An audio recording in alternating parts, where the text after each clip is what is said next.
देश के कई हिस्सों में कोरोना के नए मामलों में गिरावट के बाद अब सरकार पर अर्थव्यवस्था को लॉकडाउन से अनलॉक करने को लेकर दबाव बढ़ रहा है।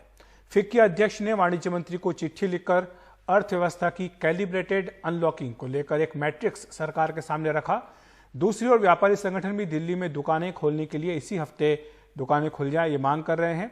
व्यापारियों का आकलन है कि पिछले 2 महीनों में लॉकडाउन के कारण देश के थोक और खुदरा व्यापारियों को करीब 15 लाख करोड़ रुपए तक का नुकसान हुआ है। कई राज्यों में कोरोना के नए मामलों में आई गिरावट के बाद अर्थव्यवस्था को अनलॉक करने के लिए सरकार पर दबाव बढ़ता जा रहा है। फिक्की अध्यक्ष उदय शंकर ने वाणिज्य मंत्री पीयूष गोयल को चिट्ठी लिखकर अर्थव्यवस्था की कैलिब्रेटेड अनलॉकिंग को लेकर एक मैट्रिक्स पेश किया है। इसमें किसी भी क्षेत्र में कोरोना संक्रमण की पॉजिटिविटी रेट के आधार पर आर्थिक गतिविधियों को खोलने का रोड मैप शामिल है। तीसरा वेव आएगा, उसमें अगर आप देखें तो उसको प्रिवेंट करने के लिए है, और अगर हम ये सावधानी लें और अनलॉक धीरे और कैलिब्रेटेड वे में करें तो इन्फेक्शन दोबारा आने में एक तरीके से ज्यादा it will be contained. FICCI president के सुझावों का स्वागत है। मेरे ख्याल से ये काफी तार्किक भी है। मुझे यकीन है कि भारत सरकार और राज्य इसका ध्यान रखेंगे। सरकार और बाकी हिस्सेदारों के बीच काफी चर्चाएं होती रहती हैं और उद्योग की राय भी हमें पता है।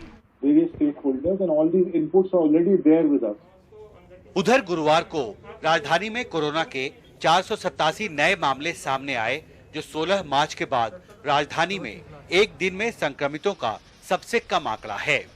अब व्यापारियों ने सरकार पर दुकानें खोलने के लिए दबाव बढ़ाना तेज कर दिया है।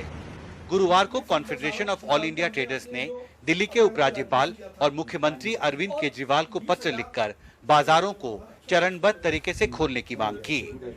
पिछले 2 महीने में यानी कि 1 अप्रैल 2021 से लेकर के 31 मई 2021 तक पूरे देश में लगभग 15 लाख करोड़ रुपए के व्यापार का नुकसान हुआ है। दिल्ली में करीब 15 लाख व्यापारी हैं, जो लगभग 40 लाख लोगों के लिए रोजगार के अवसर पैदा करते हैं।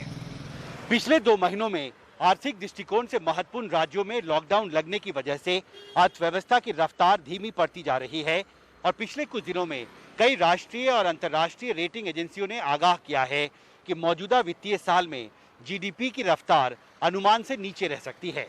ऐसे में देश के एक हिस्से में कोरोना के घटते मामलों को देखते हुए अब देखना महत्वपूर्ण होगा कि अर्थव्यवस्था को अनलॉक करने की इन मांगों से राज्य सरकारें कैसे निपटती हैं। दिल्ली से हिमांशु शेखर, एनडीटीवी इंडिया।